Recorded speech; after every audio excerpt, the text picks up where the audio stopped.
বাগানে আছি। চমৎকার একটি সূর্যমুখী ফুলের বাগান, চমৎকার একটা দৃশ্য।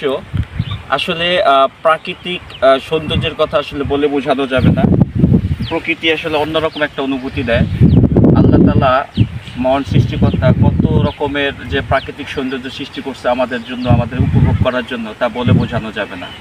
এই মুহূর্তে যে ক্ষেতটি আপনি দেখতে পাচ্ছেন, এখন পড়ন্ত বিকেল, খুব চমৎকার একটা আবহাওয়া। সূর্যমুখী ফুলগুলি মৃদু বাতাসে দুলছে, সেই সাথে পুরো ক্ষেতটা আপনি দেখতে পাচ্ছেন চমৎকার একটা হলুদে হলুদ করা সম্পূর্ণ হয়ে রয়েছে। যাক, আমাদের এই সূর্যমুখী ফুলটা খুবই গুরুত্বপূর্ণ একটা ফুল।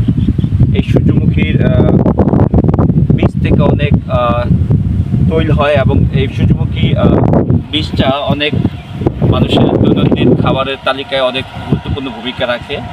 এই জন্য সূর্যমুখী ফুলের চাষ আসলে দিন দিন আমাদের বাংলাদেশে বৃদ্ধি হচ্ছে।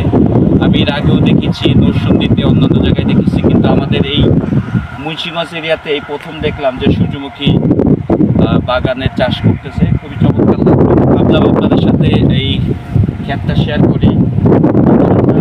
আমাদের পরবর্তী ভিডিওতে আমরা অন্য নতুন কিছু দেখানোর চেষ্টা করব। সবাই ভালো থাকবেন, সুস্থ থাকবেন। আল্লাহ হাফেজ।